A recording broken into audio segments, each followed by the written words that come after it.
Tem muita gente que diz que a Bíblia não dá espaço para as mulheres, que só tem protagonista homem na Bíblia. Ainda tem quem chame a Bíblia de machista. E sabe de uma coisa? Essa galera está completamente enganada. No vídeo de hoje, nós vamos falar sobre 7 mulheres extraordinárias na Bíblia, que tiveram as suas histórias relatadas e foram fundamentais e determinantes para o decurso da vontade de Deus. O vídeo de hoje está muito especial. Vem comigo e bora trocar uma ideia sobre esse assunto. Fala, meus equilibrados, tudo bem com vocês? Espero que sim. Pastor Léo na área, começando mais um vídeo. Se é a sua primeira vez por aqui, se inscreva. A gente está assim, ó, crescendo e está muito bom. Eu quero que você diga nos comentários o que você acha dos vídeos. Tem sugestão de outros assuntos que você quer que eu traga aqui para expressar a minha opinião, para ensinar à luz da Bíblia o que aquele assunto está tratando? Fica à vontade, aqui é um espaço aberto para a gente trocar ideia. E aquele pedido que não pode faltar. Terminando o vídeo, compartilha com o máximo de pessoas que você puder. Ajuda demais a gente.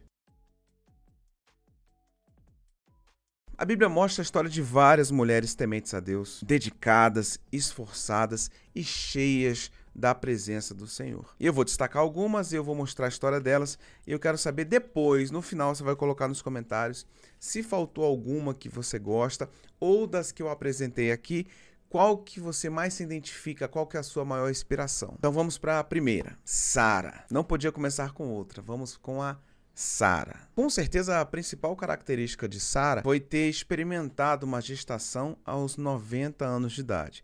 Um feito sobrenatural.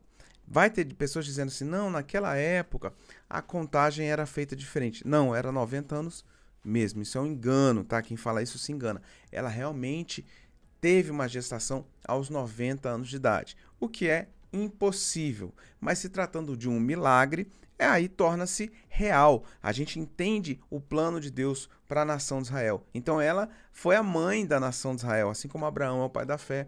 Sara vai ser a mãe da nação de Israel ao gerar Isaac. Olha o que a Bíblia vai dizer sobre ela em Gênesis, no capítulo 21, verso 6.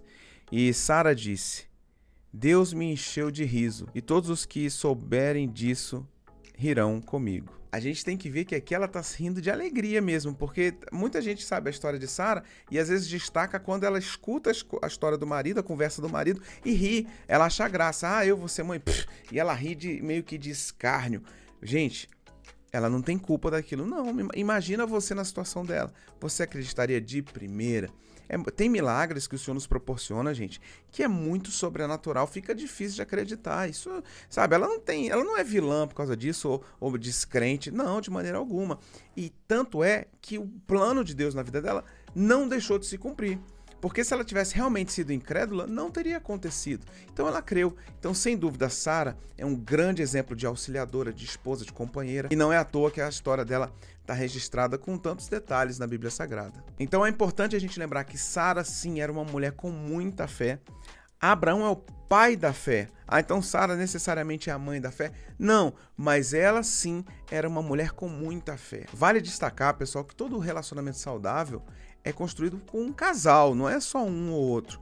Abraão viveu o sobrenatural de Deus porque ele tinha ao seu lado uma auxiliadora. Se Sara não fosse Sara, muito provavelmente a história de Abraão ficaria comprometida. Então sim, ela compartilhava de uma fé extraordinária. E também a Bíblia diz que ela era muito bonita, outra característica de Sara, além de ser a mãe de todo o povo de Israel, de todo o povo hebreu, dos judeus. Segunda mulher que eu quero destacar no vídeo de hoje é ela, Miriam. Miriam dançou na presença de Deus. Você já foi de uma igreja pentecostal ou ainda é? Qual que é a sua igreja? Esses corinhos de fogo é massa demais, são espetaculares. E aí tem esse da Miriam que é muito legal, eu acho que é uma das principais características dela, é um momento de celebração. Miriam nasceu e cresceu no Egito, ela era irmã de Moisés, irmã mais velha. Aliás, foi ela que vai cuidar do Moisés, que é o seu irmão, e ela é responsável, sim, por todo esse protagonismo da história de Moisés. Ela tá ali ao lado dele. Ela era uma profetisa muito respeitada por todo o povo hebreu. Ela tava ali, ela tinha, sim, uma autoridade. E ela, cara, o momento dela adorar o Senhor é um exemplo pra gente, sabe? Os momentos de exaltarmos a Deus, sabe? Ela não tava ali, tipo, sem reservas. Ela não media esforço para adorar, ela não se preocupava em pagar mico, não. Ela celebrava o Senhor. Isso é inspirador demais. Olha o que a Bíblia vai dizer em Êxodo, no capítulo 15, verso 21. E Miriam lhes respondia cantando: cantem ao Senhor, pois triunfou gloriosamente. Lançou ao mar o cavalo e o seu cavaleiro. Miriam dançava, celebrava, cantava. Ela foi um exemplo de mulher. Então você, mulher, tome Miriam como exemplo de conselheira, de irmã, que se dedicava à sua casa, à sua família, de mulher temente ao Senhor e que celebrava. Então celebra o Senhor também todas as suas conquistas, seja ela pequena, seja ela maior, seja ela muito expressiva ou seja algo só no seu coração, mas celebre, porque o coração do Senhor se agrada, se alegra quando ele vê uma filha dele celebrando bênçãos. A terceira mulher que eu quero dar destaque no vídeo de hoje é ela, Raabe. Galera, Raabe era uma prostituta em Jericó. E ela vai ser uma figura extremamente usada por Deus. Ao perceber isso, alguns paradigmas nossos, eles têm que cair por terra. Então Deus se agrada da prostituição? De maneira alguma, é um pecado. Mas é um pecado assim como todos os outros pecados. Pecado aos olhos de Deus é transgressão à sua vontade, às suas leis, aos seus princípios. Talvez você nunca tenha pecado em prostituição, porém já mentiu e aos olhos de Deus você também é um pecador. A Bíblia diz em Romanos: todos pecaram e carecem da glória de Deus. Então, quando há um pecador arrependido, o seu passado é apagado, a sua nova história, nós declaramos então um novo começo. Isso é muito lindo, porque Raabe se arrepende dos seus pecados, ela vai ser um instrumento de Deus para proteger dois espiões hebreus que estavam ainda na direção da terra prometida, e aí Moisés fala: vão lá ver se dá pra gente entrar. E aí Josué e Caleb acreditam nessa conquista e Raabe vai protegê-los, correndo riscos de ser assassinada, de ser açoitada, apedrejada, enfim, de sofrer todas as consequências, inclusive morrer, mas ela acredita no Deus hebreu, no Deus do povo de Israel, ela vai declarar essa fé e ela se converte. E olha o que a Bíblia vai dizer, Hebreus capítulo 11, verso 31. Pela fé, a prostituta Raabe, por ter acolhido os espiões, não foi morta com os que haviam sido desobedientes. Então Deus salva Raabe, inclusive a família dela, e o mais lindo de tudo é que a história dela é tão poderosa, é tão transformada, que ela entra na genealogia de Jesus. Quando a gente vai ver a história de Jesus, tem sim uma ex-prostituta ali. Cara, isso é poderoso demais. Deus transforma. Eu não sei, mulher, qual é o seu pecado, mas eu sei de uma coisa: Deus é fiel para transformar a sua história, para te dar um novo começo, para fazer de você uma mulher usada, instrumento do Senhor, para te dar uma vida digna, de respeito, de honra, de bênçãos, feliz, uma vida de paz. Toma posse dessa palavra, se inspire nessas mulheres que a Bíblia narra, porque elas têm muitos tesouros para você pegar, para você experimentar e se inspirar. Quarta mulher, que história linda essa que vem agora. Débora. Débora foi uma profetisa e juíza em Israel. Para você ter uma ideia, ser um juiz em Israel era o posto máximo de maior autoridade e liderança para uma nação. Se nós pensarmos nesse contexto, pessoal, onde é que está o machismo? O povo reconhecia nela essa liderança. E ela vai liderar Israel e profetizar. Ela vai ser a líder geopolítica, ela vai ser a líder espiritual, ela vai ser a líder bélica de exército, ela vai pra porrada com a galera, com o povo de Israel. Então ela foi uma líder completa. E isso durou 40 anos. Foram 4 décadas que o povo de Israel viveu feliz debaixo da liderança de Débora. Juízes, no capítulo 5, verso 7, vai dizer: já tinham desistido os camponeses de Israel, já tinham desistido até que eu, Débora, me levantei. Levantou-se uma mãe em Israel. Que sensacional! Características de Débora: líder de guerra, líder de batalha. Ela era uma profetisa e ela também era uma juíza. Uma mulher que, se você deseja ter um espírito empreendedor, de negócios, de crescimento ministerial, não tem como não se inspirar também em Débora. Essa quinta mulher tem uma história sensacional e eu quero destacar aqui. Ruth. Ruth não era israelita, ela não vem da descendência do povo hebreu e ela não tinha sua origem em Israel. Porém, ela vai se converter ao Senhor e vai ter uma história muito linda quando se trata na sua relação com a sua sogra. Ela fica viúva e aí o que acontece quando uma mulher fica viúva? Ou ela teria que casar com um irmão do falecido para poder ter um filho e dar essa descendência, que não era o caso de Ruth, ela não tinha essa condição. Então ela poderia voltar para a casa dos seus pais, para sua família, mas ela não faz isso. Ela se aliança à sua sogra. E aí tem uma das frases mais icônicas dita por uma mulher na Bíblia, né? Que está lá em Ruth, capítulo 1, verso 16, que diz assim: Ruth, porém, respondeu: não insistas comigo que te deixe e que não mais te acompanhe. Aonde fores, irei. Aonde ficares, ficarei. O teu povo será o meu povo e o teu Deus será o meu Deus. Ela não tinha o Deus de Israel no coração, mas o relacionamento dela com a sogra era tão profundo, o testemunho da sogra dela era tão forte, que ela foi conquistada por isso. Ela estava viúva, ela não tinha mais que andar com a sogra, mas aí ela tem a sua sogra como uma mãe, como uma mentora, e ela vai ser responsável por aconselhar Ruth a viver uma nova história. E através dos conselhos da sua sogra, ela tem um novo casamento e se casa com Boaz, um judeu, homem rico, de posses, propriedades, terras. E aí Ruth vai ter a sua história transformada. E ela também passa a ser então da descendência de Jesus. Ela vai estar na descendência do rei Davi, logo pertinho ali, e a gente vê como que Deus transforma. Pessoal, a gente vai ver na história, tanto de Raabe quanto de Ruth, que Deus não está preocupado se a pessoa nasceu na tribo de Israel. Sabe, Deus não quer saber se você já nasceu na fé, ou não. Deus quer saber a história transformada. Deus não é bairrista. Ah, não, só o meu povo aqui. Não, se vier uma pessoa de fora e se converter ao Senhor verdadeiramente, Ele vai usar. Ele traz para si como filho e dá uma nova história, novas vestes, limpa o coração, apaga o passado.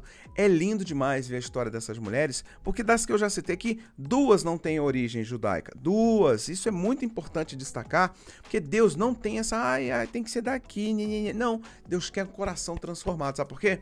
Porque muitas vezes dentro de nós, do nosso povo, entre nós, tem gente que está com o coração longe de Deus. Aí vem uma pessoa de fora e se entrega ao Senhor. E Ele usa. Que coisa espetacular. A 6ª mulher que eu quero destacar e dar toda a honra neste vídeo é Ana. Bem, Ana, ela vivia o que era o pesadelo de toda mulher no período bíblico. É claro que isso também é um grande desafio nos dias de hoje. Porém, já não há um preconceito tão forte. Do que eu estou falando? Ser estéril. Hoje em dia, se uma mulher não puder ter filho, ela vai levar a vida dela normalmente. Claro, ela não vai realizar talvez um sonho, enfim, mas ela pode adotar ou não ter filhos, né? E isso não vai ser visto socialmente como uma mulher inútil. No período de Ana, uma mulher não ter filhos era quase que uma mulher sem função, sem utilidade. Havia um preconceito muito grande quanto às mulheres nesse tempo. Porém, em nenhum momento ela murmurou. Isso é uma lição muito importante. A principal função da mulher no tempo de Ana, no período bíblico no geral, mas mais destacadamente no Antigo Testamento, era você ter filhos, era a função. Se a mulher não podia ter filho, o cara casava com outra, aí a mulher que tinha filho humilhava a outra que era estéril e tal. Era um medo terrível. Só que em momento nenhum Ana murmurou, Ana reclamou com Deus, Ana desviou, ela continuou firme. E Deus viu o coração dela e a honrou e a abençoou. E ela vai de gratidão entregar o filho dela ao sacerdócio. Ela educa o filho dela, que foi a bênção que Deus deu, nos caminhos do Senhor, e ele se transforma num profeta. Eu estou me referindo a Samuel, que foi o principal profeta no período do reinado do rei Davi, que era um homem sério, justo, íntegro e que falava da parte de Deus e quando precisava dava bronca, exortava, deixava Davi lá no miudinho, bem quietinho assim, ó. Samuel era uma autoridade diante de Davi. E isso porque ele teve a sua mãe que o educou, que criou nos caminhos e no temor do Senhor. A Bíblia diz: ensina o teu filho no caminho que deve andar, e quando ele crescer, ele não vai se desviar dele. E olha o que a Bíblia vai dizer em 1 Samuel 2:1. Então Ana orou assim: meu coração exulta no Senhor, No Senhor minha força é exaltada. Minha boca se exalta sobre os meus inimigos, pois me alegro em tua libertação. Ela aqui agradecendo a Deus pelo milagre. Olha, eu sei que tem Esther, Abigail, Priscila, tem muitas mulheres na Bíblia. Eu vou encerrar agora com Maria. Maria que foi uma das principais, se não a principal mulher da história bíblica, com a simples missão de gerar o Filho de Deus, Jesus, o próprio Deus encarnado. Que desafio, que privilégio, que assustador, não é? São muitas coisas que a gente encontra por aí. Para você ter uma ideia, pesquisadores afirmam que a idade máxima que Maria poderia ter quando ela ficou grávida do menino Jesus era 15 anos. Mas tem gente que diga, podia ser 13 e 14. Vamos botar uma média, 14 para 15 anos. Você imagina, hoje em dia, é um absurdo a gente pensar isso, porque a nossa sociedade ela mudou de formato e eu entendo que, graças a Deus, hoje a gente está muito mais protegido nesse sentido. Porém, antigamente era diferente. Até hoje a gente encontra culturas, a gente encontra povos que uma menina de 14 anos ela já se casa e já tem filhos e tal. Talvez os seus avós, tataravós, tiveram filhos dessa idade, 14, 15 anos, era comum ter filhos. Agora imagina Maria, o anjo chega para Maria e fala assim, olha, Deus viu graça diante de ti. Quer dizer, amém, glória a Deus, que privilégio, já assustou de ver um anjo, mas recebeu uma palavra poderosa. E ele diz, e descerá sobre ti o Espírito Santo, e o poder do Altíssimo te envolverá. Você vai dar à luz a um menino que será chamado de Jesus. Ela estava noiva de José. E na cultura judaica, né, o que a gente traz para hoje, os noivos eles vão se guardar para o casamento. Só que tinha um período no máximo de 12 meses. Na cultura judaica, estar noivo era estar desposado. Estar desposado era vamos casar em até um ano. Não podia passar disso. Podia ser antes, mas não passava de 12 meses. E nesse tempo que ela recebe essa palavra, ela ainda não tinha relação com José. Ela pensou, como é que eu vou ficar grávida? Eu vou ficar grávida antes de casar? Isso vai ser um escândalo. Mas o anjo a confortou e ela teve a fé para dizer o seguinte, olha o que Lucas 1,38 diz. Respondeu Maria, sou serva do Senhor, que aconteça comigo conforme a tua palavra. Como que eu vou imaginar uma mulher com a cabeça de jovem, adolescente, vivendo essa experiência de ficar grávida miraculosamente e saber que na sua barriga carrega o Messias? Ela tem que ser muito madura, ela tem que ser muito confiante, ela tem que ser muito humilde. Maria é um grande exemplo a ser seguido de mulher de Deus, de vida de oração. É claro que, ao contrário dos nossos irmãos católicos, nós temos algumas divergências quanto à questão de como interpretamos Maria. Para os católicos, ela é santa. Santa não como a Bíblia diz, sede santos porque eu sou santo, ou quem aceita Jesus é justificado e se torna santo em Cristo. Não, ela é uma mulher basicamente com poderes divinos. Torna-se uma intercessora da igreja, as pessoas oram para ela, tem a imagem. Enfim, isso nós divergimos. Além de divergirmos também da questão da sua virgindade. Para os católicos, Maria foi mãe virgem, até aí a gente concorda. Porém, nós entendemos que Jesus teve irmãos. A Bíblia vai dizer que Jesus teve irmãos. E para a Igreja Católica, eles entendem que são irmãos em Cristo, né? Irmãos espirituais, mas não irmãos físicos. Então, eles entendem que Maria e José nunca tiveram uma relação sexual e que Maria foi virgem mesmo depois de gerar. Mas o fato é que Maria foi uma mulher inspiradora, muito inteligente, muito temente ao Senhor, com muita garra e foi uma mãe dedicada. A gente percebe ali o acompanhamento, a educação, a criação que ela deu a Jesus. Então, realmente, Maria é uma grande inspiração para todos nós, para as mulheres, obviamente, mas para nós homens também, para todos nós. Maria foi um exemplo de serva do Senhor. Eu disse alguns nomes aqui de mulheres que eu poderia falar, tem outros, eu sei, eu quero ver que você coloque aqui nos comentários, talvez uma parte 2 desse vídeo, né? Porque tem muitas outras, talvez umas menos conhecidas, mas com histórias lindas. O que você acha? Coloca aqui nos comentários. Deixa o seu like e compartilha com todo mundo. Mulheres, vocês são bênção do Senhor, instrumentos de Deus. Eu vou ficando por aqui, mas tem muitos outros vídeos para você assistir no canal. Beijo no coração, forte abraço, tchau, tchau.